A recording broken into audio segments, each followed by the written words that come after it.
Je vais vous apprendre dans cette vidéo formation comment effectuer des calculs sur des dates dans Excel 2013.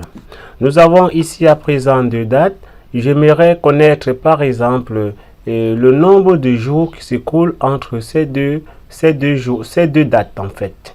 Bien, pour ce faire, je sélectionne la cellule dans laquelle je désire insérer ce nombre de jours. Puis je saisis la fonction jour 367 fois. Bien, jour 360 prend en paramètre la date de début. Ici, je vais donc sélectionner cette date, suivi du point virgule. La date de fin, je sélectionne cette date, suivi du point virgule. Et ici, je vais donc choisir la méthode. En fait, nous avons deux méthodes. La méthode américaine où la semaine commence le dimanche. La méthode européenne où la semaine commence le lundi. Donc, je vais donc sélectionner la méthode américaine en double-cliquant dessus. Et je ferme dans ma parenthèse. Puis, j'appuie sur la touche Entrée pour voir donc le résultat.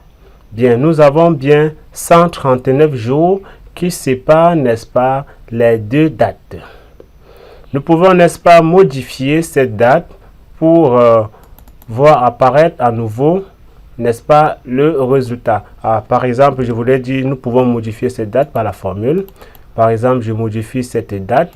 Je mets par exemple le 12/08. Alors, il faut activer la touche majuscule 12/08/2013 et immédiatement, nous voyons comment, n'est-ce pas, ce nombre de jours change. Bien. Nous pouvons également, n'est-ce pas, ressortir le numéro de semaine d'une date précise en une année. Pour ce faire, je vais sélectionner la cellule dans laquelle je désire voir apparaître ce numéro de semaine, puis saisir la fonction numéro semaine. Cette fonction-ci, et cette fonction prend donc en paramètre la date en question. Je vais donc choisir cette date, puis suivi de mon point virgule. Ici, la méthode, c'est en fait de choisir le premier jour de la semaine d'après notre calendrier. Ici, pour nous, c'est bien lundi, c'est-à-dire la valeur 2. Je sélectionne lundi, puis je ferme ma parenthèse et j'appuie sur la touche Entrée. On voit donc que ici, le 23 juin 2013 se retrouve dans la 30e semaine de l'année 2013. Nous pouvons tout de même modifier, n'est-ce pas, cette date pour voir, n'est-ce pas, tout de même apparaître un résultat. Je vais activer à nouveau ma touche et je vais par exemple mettre le 13.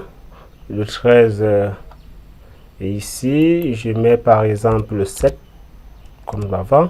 On voit bien évidemment que ça a changé. Nous sommes ici à la 28e semaine de l'année 2013.